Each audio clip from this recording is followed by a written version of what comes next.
ప్రియులారా, ఇప్పుడు ఆ బలుల కాలం లేదు, మాట వినడమే శ్రేష్టం. హల్లెలూయా.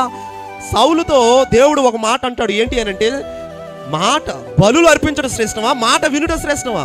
మాట వినడమే శ్రేష్టం. గమనించండి ప్రియులారా, ఆ కాలంలో ఎందుకు బలుల గురించి నేను చెబుతున్నాను అని అంటే, ఆ కాలంలో ఒక్కొక్క బలికి పాప పరిహారం జరిగిపోతూ ఉండేది. మనిషి తప్పు చేసినప్పుడు ఒక బలిని అర్పించడం, దేవునితో సమాధానపరచడం. అసలు బలులు ఎందుకు పెట్టాడు దేవుడు?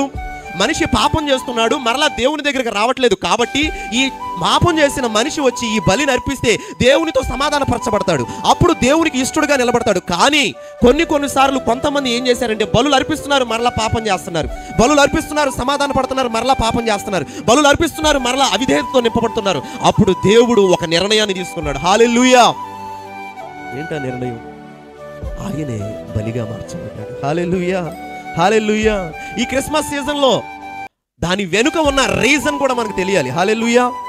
ఎందుకు యేసుక్రీస్తు ప్రభుల వారు ఈ భూమి మీదకి వచ్చారు అని అంటే, నీ కొరకు నా కొరకు నువ్వు చేసిన నేను చేసిన ప్రతి పాపమును కొట్టివేయడానికి, ఆయన రక్తాన్ని చిందించడానికి, పరలోకాన్ని విడిచిపెట్టి భూలోకానికి వచ్చిన మహోన్నతమైన దేవుడు మనం సేవిస్తున్న యేసుక్రీస్తు ప్రభుల వారు. హల్లెలూయా. ఆనాడు సమాధాన బలి పావురంలో సంపూర్ణం అవల, ఆనాడు నైవేద్య బలి జంతువుల్లో సంపూర్ణం అవల. మరి ఆనాడు సంపూర్ణం కావాలి అని అంటే దేవుడు ఒకటి ఏర్పాటు చేసుకున్నాడు. సమాధాన బలి ఎవరిలో సంపూర్ణమైందంటే యేసులో సంపూర్ణమైంది.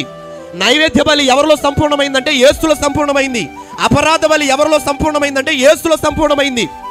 ఈ 5 బలులు ఎవరిలో సంపూర్ణమైంది అని అంటే యేసులోనే సంపూర్ణమైనవి. అందుకు సూచనే యేసుక్రీస్తు ప్రభుల వారికి ప్రప్రథమంగా 5 గాయాలు ఉన్నాయి. ఆయన శరీరం అంతా గాయాలే, కానీ ప్రప్రథమైన గాయాలు 5 గాయాలు ఉన్నాయి. ఆ 5 గాయాలు ఈ 5 బలులకి సాదృశ్యంగా నిలబడిందని అనేక మంది భక్తులు చెప్పడం నేను విన్నాను.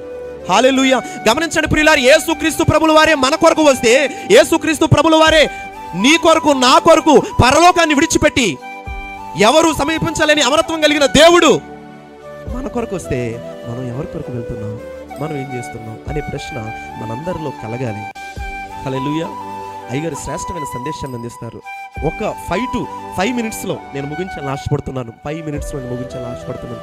జాగ్రత్తగా వినండి. వినే కొద్ది మాట అయినా కూడా జాగ్రత్తగా విని ఆ మాటను మన గుండెలో భద్రపరుచుకుంటే దానిని యేసుక్రీస్తు ప్రభుల వారే నీరు కట్టి ఫలింపజేయును గాక. ఆమేన్. గమనించండి ప్రియులారా, ఇప్పుడు సమాధాన బలి గాని, నైవేద్య బలి గాని, అపరాధ బలి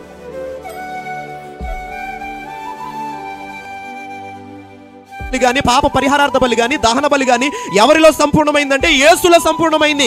ఎవరి కోసం? మన కోసం. ఎవరి కోసం? నీ కోసం. ఎవరి కోసం? నా కోసం. మన కోసం